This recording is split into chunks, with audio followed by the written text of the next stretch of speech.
Today I'm just going to talk briefly about the book and the introduction to the book. So I'll probably do this every 3 or so days.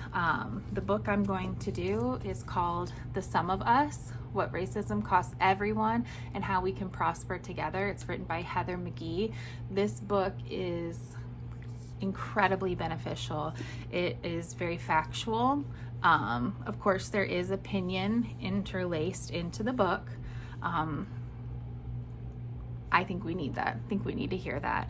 But it's an amazing book. Some of the reason I am very interested in diving into racism as it pertains to our society, our political system, everything like that. I work in a predominantly minority school as a music teacher. I've been teaching for 14 years.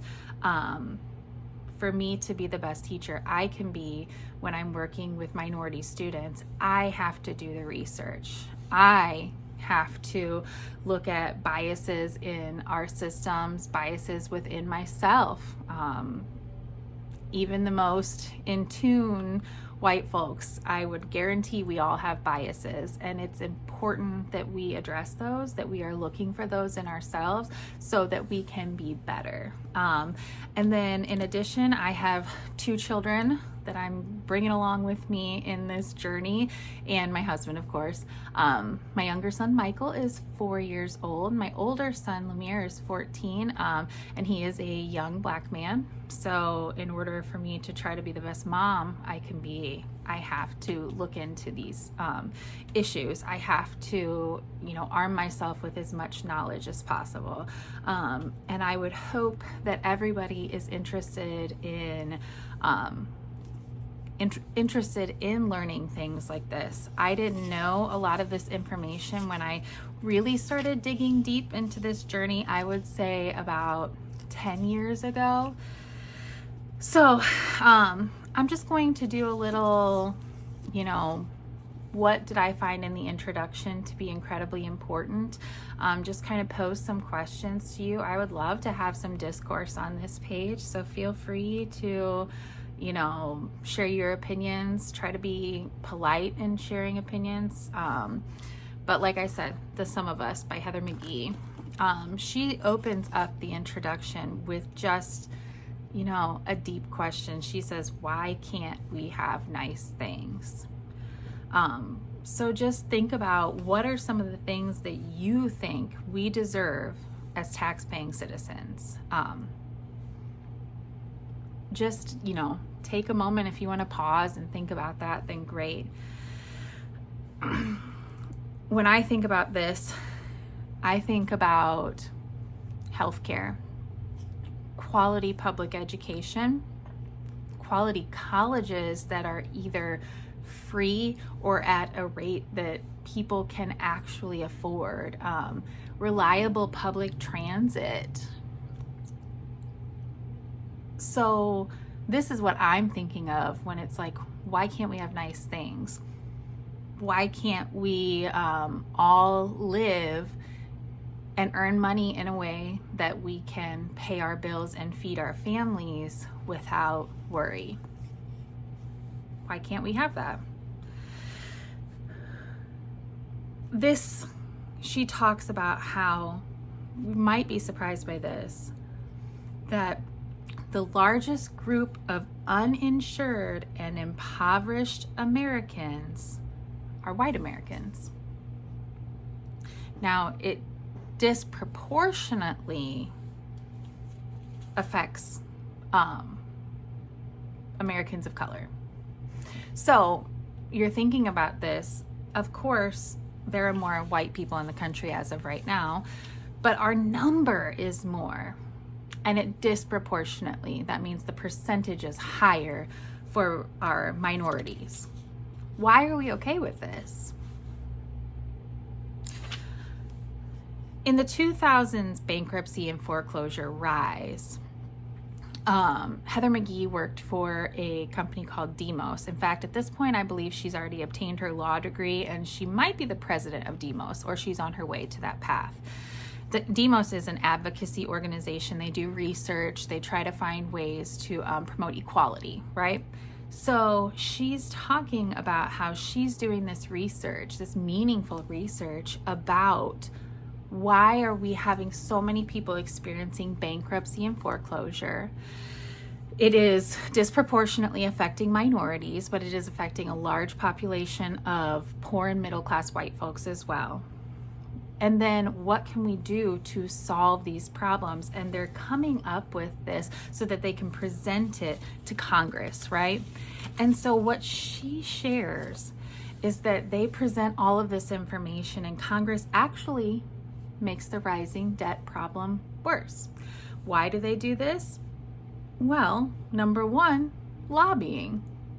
The credit card companies, the debt companies, things like that, they want people to be in debt. And so they lobby Congress, and they get enough votes to actually make the debt problem in our country worse. They spent millions of dollars to do this. And so that's something that I've known for a very long time. Of course, these companies, these corporations that are large, they want a certain thing. So they're going to lobby for it, and they have the money to do it. All right. But then she shares that she is walking through the hallway of the court, or the Capitol, sorry, and she actually hears a congressman. She actually states that she doesn't remember if it was a Democrat or Republican, because quite frankly, liberal or conservative at this point doesn't make a big difference, because she hears this man talking about how, well, the only reason people want to get out of their debt is all these freeloading men who have children with multiple women trying to avoid child support by declaring bankruptcy. And that's when her eyes feel opened, because these coded racial stereotypes, she says, were a more central player in the drama than we knew. So I want you guys, like I said, pause after this question. What are some stereotypes that you have heard specifically in the world of politics? All right, so if you paused, great. I want you guys to kind of consider, because some of the things that I've heard are things like freeloaders, illegal aliens is a big one now, that they are stealing our work, that they are murderers, rapists, whatever, This is in the news now, right? These negative racial stereotypes as it pertains to politics. This is coming straight out of politics. You've also, I believe it was either in the Clinton era or before, when you had the idea of welfare queens, people who just were collecting so much money, buying fancy cars and nice things that weren't actually happening, but it was a stereotype that was presented to the public to give everybody a certain idea about people that were on welfare, about people that needed to, and you can translate that right now to Medicare, Medicaid. People that are on Medicaid are lazy, things like that. This is the kind of stereotype that we hear in the media that promotes a certain idea. So we say things like, of course, we don't want lazy people to get free benefits, not realizing that this is a stereotype that has been placed in our minds. So when we move on, she talks, and I'm going to read this quote directly from her book. Remember, this is from The Sum of Us by Heather McGhee, talking about Trump taking office the first time. She says, the majority of white Americans had voted for a worldview supported not by a different set of numbers than I had, but by a fundamentally different story about how the economy works, about race and government, about who belongs and who deserves, about how we got here, and what the future holds. This takes her research in a completely different direction. Now she's talking not about public policy, but on how public opinion shapes us. The media pits us against each other. gives us an idea that racial groups are in competition with each other. But what we don't seem to understand, a lot of us, white people tend to resist policies that could benefit them just because it might benefit people of color. Direct quote from here. This is not opinion based. This is her research, the research of other people. Everything is linked in the back of her book when she talks about these specific studies. So this creates what she calls the zero-sum paradigm. It is the framework for conservative media by calling people makers and takers, taxpayers and freeloaders, people taking handouts, special favors. They're coming after your job, your safety, your way of life. That promotes the zero-sum paradigm, which is believing that if I were to help or support somebody who doesn't have as much as me, that is taking away from me. When that's not how it is in our country. Racism is one of the huge things that got in the way of us living full, successful, and having nice things lives. So, let's see, where she's trying to understand, this whole next section is amazing. She's trying to understand how the rules of our economy became so tilted toward the already wealthy and powerful. This is a huge discussion in our politics right now, with the big, beautiful bill just passing, knowing that benefits are being taken from those who need it the most, and then tax cuts are being provided by those who need it the least. So, the whole idea of pitting one race against each other, it is there to profit on our vulnerabilities,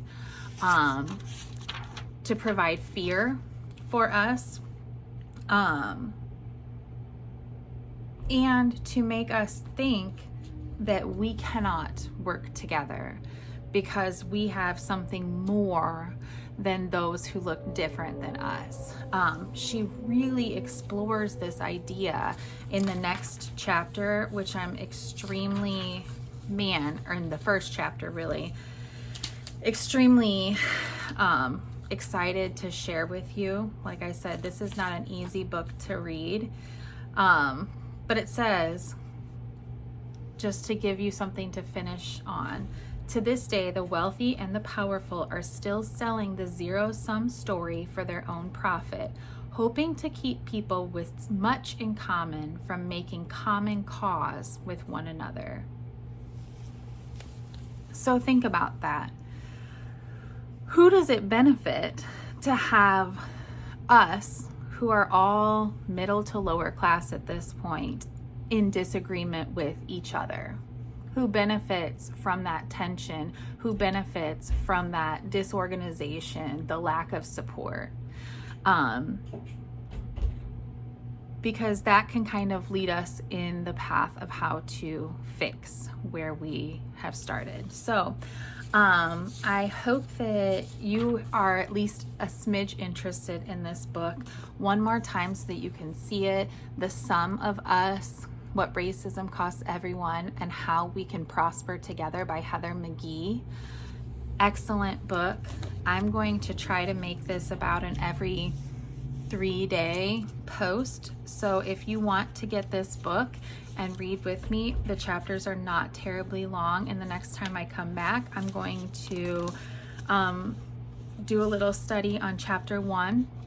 The title is An Old Story, The Zero-Sum Hierarchy. So I hope to see you in a few days, and please leave any questions, thoughts, concerns, discussions in the comments. I would love to see what you guys are thinking or how you're feeling now.